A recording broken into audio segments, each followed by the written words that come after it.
Iran மற்றும் இஸ்ரேலுக்கு எதிரான போர் தற்போது உச்சகட்டத்தை அடைந்திருக்கிறது.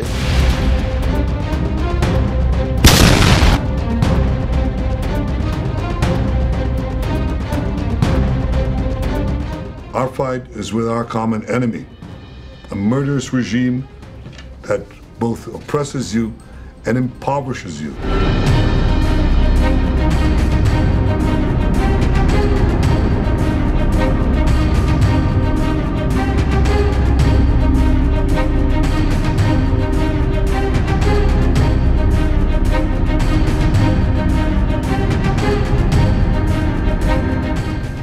இஸ்ரேல் இந்த நிலையில் தனது வான் பாதுகாப்பு அமைப்புகளான அயன் டோம், டேவிட் ஷில்லிங் மற்றும் ஏரோ போன்ற பல அடுக்கு பாதுகாப்பு அமைப்புகளையும், பேட்ரியாட், தாட் போன்ற அமெரிக்காவின் மிக முக்கிய வான்பாப்பு சாதனைகளையும் தோல்வியிலே முடிந்திருப்பதும் நாம் தற்போது பகிர்ந்து கொள்ளக்கூடிய செய்தியாக இருக்கிறது. இஸ்ரேல் விமானப்படை நடத்திய குண்டுவீச்சுக்கு பதிலடியாக நேற்று இரவு இஸ்ரேல் மீது ஈரான் 4வது கட்டமாக பாலிஸ்டிக் ஏவுகணையை இன்று விடியற்காலை நடத்தியது. இதில் இஸ்ரேல் தலைநகர் டெல் அவீவ் மிக கடுமையாக மற்றொரு முறை சேதாரத்தை சந்தித்திருக்கிறது. பதிலடி கொடுக்கும் விதமாக இஸ்ரேல் மீது ஏவுகணைகளையும் அவர்கள் தொடர்ந்து வீசி வருகிறார்கள். رژیم صهیونیستی اشتباه. ஈரான் இஸ்ரேல் இடையே இப்படி போர் மாறி மாறி உள்ளது. இந்த போரின் ஒரு பகுதியாக நேற்று இஸ்ரேல் மீது ஈரான் கடுமையான ஏவுகணை தாக்குதலையும் கூட நடத்தியது. கிட்டத்தட்ட 200க்கு அதிகமான பாலிஸ்டிக்ஸ் ஏவுகணைகளை வீசி ஈரான் இஸ்ரேல் மீது தாக்குதல் நடத்தியது. இதனால் 4வது தாக்குதலில் இஸ்ரேல் மிக கொடூரமான சேதாரத்தை சந்தித்ததாகவும் கூட இன்று காலை செய்திகள் வெளியாகியிருக்கிறது. இப்படிப்பட்ட நிலையில் ஈரான் அனுப்பிய நூற்றுக்கணக்கான ஆளில்லா விமானங்களையும் ஏவுகணைகளையும் இடைமறித்து அளிக்க இஸ்ரேல் சர்வதேச நாடுகளின் உதவியை நாடியுள்ளதாக தற்போது செய்திகள் வெளியாகியுள்ளது. குறிப்பாக அமெரிக்கா, இங்கிலாந்து, பிரான்ஸ் மற்றும் ஜோர்டான் போன்ற நட்பு நாடுகளிடம் இஸ்ரேல் தனக்கு உதவி செய்யுமாறு கோரியுள்ளது. The nation of Iran and the nation of Israel have been true friends since the days of Cyrus the Great. And the time has come for you to unite around your flag and your historic legacy by standing up for your freedom from an evil and oppressive regime. அமெரிக்க இராணுவம் மத்திய கிழக்கு பிராந்தியத்தில் உள்ள தனது தளங்களில் இருந்து ஏவுகணைகளை செலுத்தியும் அருகிலிருந்த கப்பல்களை பயன்படுத்தியும் இஸ்ரேலுக்கு இனி உதவும் என்றும் எதிர்பார்க்கப்படுகிறது. இதுவரை அமெரிக்கா நேரடியாக இந்த போரில் தலையிடவில்லை. ஆனால் அமெரிக்கா தங்களுக்கு உதவ வேண்டும் என இஸ்ரேல் தொடர்ந்து கோரிக்கை விடுத்து வருகிறது. மட்டுமல்ல, நேரடியாக ஈரானை அழிப்பதற்கு அமெரிக்கா தம்மோடு போரில் கைகோர்க்க வேண்டும், மறைபொருளாக இருக்கக்கூடாது எனவும் இஸ்ரேல் அமெரிக்காவை பணித்திருக்கிறது அல்லது வேண்டுகோள் வைத்திருக்கிறது. ஈரான் மீது தாக்குதலில், முக்கியமாக ஈரானின் அணு மையங்கள் மீதான தாக்குதலில் அமெரிக்கா தங்களுக்கு உதவ வேண்டும் என இஸ்ரேல் கோரிக்கை விடுத்ததையும் அமெரிக்காவை அதிகாரப்பூர்வ போர் அழைத்ததையும் அமெரிக்கா இதுவரை எந்த பதிலும் சொல்லவில்லை. ஆனால் தாங்கள் போரில் நேரடியாக ஈடுபடவில்லை என்றும் தமக்கு இது பற்றி எந்த ஒரு ஞானமும் புரிதலும் இல்லை என்று அமெரிக்க அதிபர் டொனால்ட் ட்ரம்ப் நேற்று முன்தினம் மீண்டும் வலியுறுத்தினார். ஈரானின் ஃபோடோ யுரேனியம் செறிவூட்டும் தளத்தை அழைக்க இஸ்ரேல் திட்டமிட்டு வருகிறது. ஆனால் இஸ்ரேலிடம் போதுமான பதுங்கு குழி தகர்ப்பு பம்பர் பஸ்டர்கள் வெடிகுண்டுகளோ அல்லது பெரிய குண்டுவீச்சு விமானங்களோ இல்லை. ஃபோடோ தளம் மலையின் மீது ஆழமாக கட்டப்பட்டுள்ளது. ஆனால் அமெரிக்காவுடன் ஈரானுக்கு பறந்து சென்று தாக்கக்கூடிய விமானங்கள் மற்றும் வெடிகுண்டுகள் உள்ளன.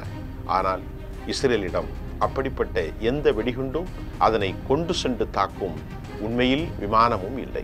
ஆனால் அமெரிக்காவிடம் இருப்பது கூட அது எந்த அளவிற்கு வல்லமை தரும் என்பதை இனிதான் வீசினாலும் அதை உணர்ந்து கொள்ள முடியுமே தவிர கற்பனையாக எந்த முடிவுக்கும் நாம் வர முடியாது என்பதை ஆப்கானிஸ்தானில் அமெரிக்காவின் தோல்விகளின் மூலம் உலகம் பாடம் கற்றுக்கொள்ளக்கூடியதாக இருக்கிறது.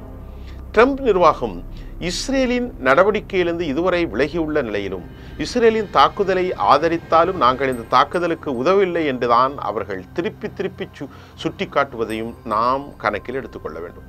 இதற்கிடையிலே முஸ்லிம்களின் மிக ஒத்த நாடாகவும் ஜோர்டான் தன் வான்வெளியை இஸ்ரேலிய மற்றும் அமெரிக்க போர் விமானங்கள் பயன்படுத்த அனுமதிக்க வேண்டும் என இஸ்ரேல் ஜோர்டானிடத்தில் உதவி கேட்டுள்ளது. மேலும் தனது எல்லைக்கு அச்சுறுத்தலாக இருந்த ஈரானின் ஆளில்லா விமானங்களையும் சுட்டு வீழ்த்த வேண்டும் என்றும் இஸ்ரேல் ஜோர்டானிடம் உதவி கேட்கிறது. மட்டுமல்ல, ஜோர்டான் இந்த வேலைகளை இஸ்ரேல் இராணுவ களமாடி அவர்களோடு செய்து கொண்டு இருப்பதையும் நாம் புரிந்து கொள்ளத்தான் முடிகின்றது.